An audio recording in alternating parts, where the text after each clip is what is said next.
May pagbaba rin umano sa ilang gulay na itinitinda ng ilang tendera ng gulay sa bahagi ng downtown Dagupan City.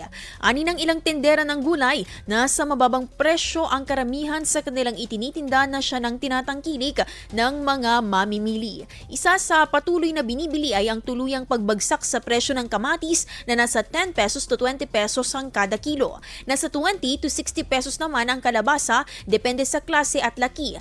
Petchay na nasa 50 pesos ang isang tali at sayote na nasa 20 pesos.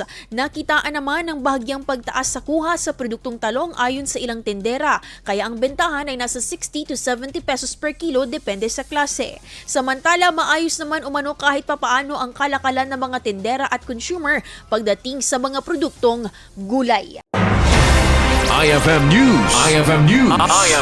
IFM News.